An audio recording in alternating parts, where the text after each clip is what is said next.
મારું નામ કેતલ નયન પટેલ છે. મારી ઉંમર 38 વર્ષ છે. મારું નામ નયન કુમાર હસમુખભાઈ પટેલ છે. કામરેજ તાલુકો કામરેજ છે અને સુરત અમારો જિલ્લો છે. એટલે સુવામાં તકલીફ પડતી હોય, બેસવામાં તકલીફ પડે અને પેઇન જ વધારે થયા કરતું હતું. અમુક વાર તો એટલું પેઇન થઈ આવે બપોરે બી ને કઈ ઘડી થાય તે નક્કી જ નહીં.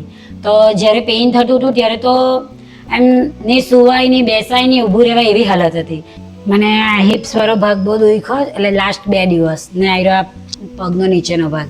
એમ તમે બારડોલીને સુરત બી ડૉક્ટરને ત્યાં બતાવ્યું પણ કંઈ એમ રિકવરી નહીં આવતી હતી. પણ જે દિવસે મને લઈ જવાના હતા તે દિવસે તો કોઈ પેઇન કિલર દવા બી નહીં કામ આપતી હતી ને ઇન્જેક્શન બી નહીં. એટલો દુખાવો થયેલો. કીધું ઓપરેશન કરવાનું તો વિચાર બી નથી કર્યો, તરત જ હા પાડી દીધું. પેઇન જ એટલું હતું. ડિસેમ્બર 2025માં કમરના દુખાવાની સારવાર દૂરબીન વડે કરવામાં આવી હતી. આજે મારી સર્જરી કરાવીને 17 દિવસ થયા છે. બધું કામ હું સારી રીતે કરી શકું છું મારું પોતાનું. અને પહેલાં મારાથી છે ને પગ નીચે પણ નહીં મુકાતો હતો, પણ સર્જરી કર્યા પછી હું 5 જ દિવસમાં કમ્પ્લીટ એમ ચાલતી હોય એવું મને ફીલ થતું હતું. આજે હું એકલી ચાલી શકું છું મારી જાતે પોતે. Thank you so much Gopal sir અને એમની ટીમને કે જેમણે મને આ તકલીફમાંથી બહાર કાઢી. Thank you so much.